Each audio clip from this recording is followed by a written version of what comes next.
Today is Tuesday, June 10th, and this is your farm garden tour.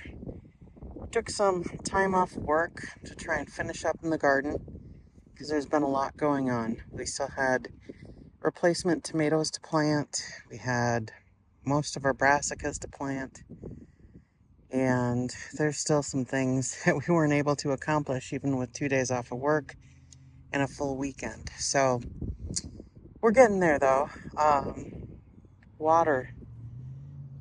Water has been probably our biggest investment this year. Both in time and Yes, it's been a lot. So, do you want to walk through what you did this last few days? well, I think we need to back up and start where we came from. Okay.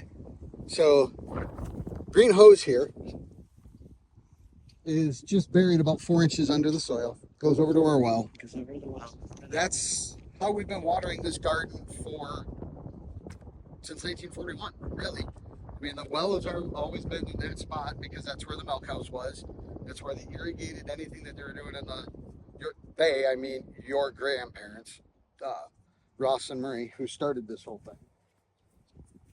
So this year, instead of running 5/8 regular water hose, we trenched in 1-inch irrigation line to feed the garden. Some of this is temporarily done just to get it working. We've got a nice filter set on it to get any sediments out of it. It's a Sandpoint well. We're on sand. There's not anything in this water. So along with that, we also pulled in new power and signal because we've gone to a completely automated watering system for this year. Got a Rainbird sprinkler set up inside the garden shed, and over at the well. Let's go over to the well. Yeah, let's go over to the well. Let's show folks the well. So I rented a trencher, went down 3 feet. Yes, I know we're not below the frost line in Minnesota, but we're going to blow these out every year. We're not going to leave water in them. The type of hose it is, though, it can freeze. We just don't want it. Hang on a sec. When Troy said sand, Oh, yeah, this came from 3 feet down. This is what we're working with. This is sand. And this here you can see where the hose had been running just barely underneath the ground, and it's 5/8 water line. I mean, it's a hose. So we got 1.5-inch water line coming up, pump to the well. We also, as part of this whole project, we wanted to get water over by the pole barn and actually over by the barn. And with part of that, we're pulling new main line through too for power, because right now everything is just running off of Romex running underground, which I'm burying actual buriable cable. We're going to redo everything so that we have proper power at all of our spots. So not an easy feat, not a quick thing to do, but it was, I think, since we have made a commitment to garden here long term, I think it was important for the water and the electrical, because I probably shouldn't say this in a recorded format, but the way we were getting electricity from here at the pump over to the garden shed over there is through an extension cord that is also buried. No, it's up now. Okay. Well, it had been buried. Because I had to, in order to bring the trencher through, I had to figure out where all that stuff was. That's yard waste we need to take out to our new compost that's in the woods. So anyway, this has been major, and it's all going to be worth it. But it's really, I mean, we're doing this on the weekends. We still live in the cities, and it's tough to get everything done. We had 4 graduation open houses this year that we were invited to, maybe 5. And then we've got 2 weddings later in the summer. So when you subtract a work day from what's already a short growing and harvest season, Absolutely. it really cuts into it. So tell me, or tell folks back home, a little bit about how this works. They're just electric valves. The controller at its specific time turns it on, which I can do manually here. You just turn them, quarter turn, and now my drip tapes are active. But it won't do it right now because my master valve is off because it's not actually calling anymore. Right. And then over here, I did something a little different. Here's where we started. And this, we punch a hole in the hose, put in a drip emitter, and then we put these hoses in to direct the water to the plants. And these are tied up to the bottom of the cattle panel. Decided to try something a little different. Over here, I cut the hose off of the cattle panel, laid it on the ground, excuse me, put the drip emitters on, and then used staples to hold them in place. So I think what I'd like to do is still put the small hoses on to direct it more into the hole. But this is going to get water on the tomatoes until we're here next time. Excuse me, it's very dry. Speaking of weather-related items, last 2 days have been in the 60s and rainy. And so we were out here working in raincoats. And today is 80. It's beautiful. Can you hold that for just a minute? I gotta go get a drink of water. Oh, you have water for me. Wonderful. I always have water. Okay. So, we have peas. And the peas are starting to come up to the point where they're gonna grab the fence. We have snow peas and shell peas. And then we have beans. Again, this is on an 8-foot fence. And it will use all of those 8 feet when these guys get up and really get to growing. But I think that peas and beans have done well thus far. Here we have celery and some of our brassicas. So here's a celery. And since we're doing brassicas, we're doing the same as we've done in the last couple of years, where we put marigolds in there because they are a pest deterrent.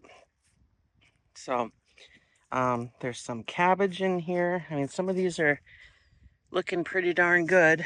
The marigolds look a little tough. Most of the marigolds were nipped by frost.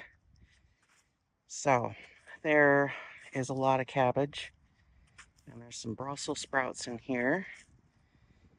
And yeah, this goes all the way to the end. So that's that.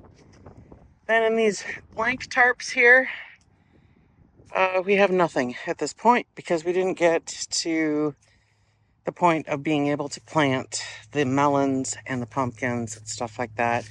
It's still relatively early. Well, no, it's prime planting season where we are right now. It's just going to be a little bit later than we want it to be, but you can only do so much. So down here in between these two tarps, we have the Royal Burgundy green beans, and then we have some peppers. And then in the dashed area, we have some carrot tapes that we planted. The seeds are embedded in a tape, and that just goes under the dirt, and we'll see how that works. This will be the first time we've tried carrot tapes.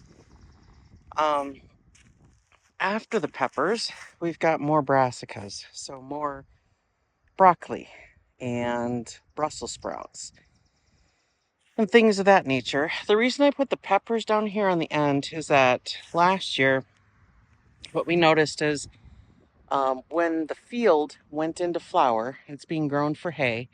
When it went into flower, it started attracting cabbage moths.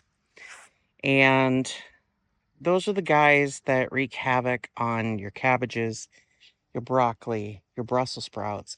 They lay the eggs on the leaves. The larvae eat the leaves, and nobody likes wormy things in their cabbages or in their broccoli. So I put the peppers on the end here with the hopes that having the brassicas further in the garden would deter some of those white butterflies from coming in. Because once the farmer cut the field and there were no more blooms out there, they started coming into the garden last year. So the peppers there are kind of a buffer for those white butterflies. So yeah, all the way down here, got carrots in the middle, brassicas and marigolds on the outside. Another row here of Royal Burgundy beans. This is unplanted except for the grass that's coming up. And then we have another small section of Royal Burgundy beans. And then we get into the corn. So this was all freshly tilled this year. It hasn't been worked as a garden. This section hasn't been worked as a garden for 20 to 25 years. So all that sod that was broken and chopped up and put into the dirt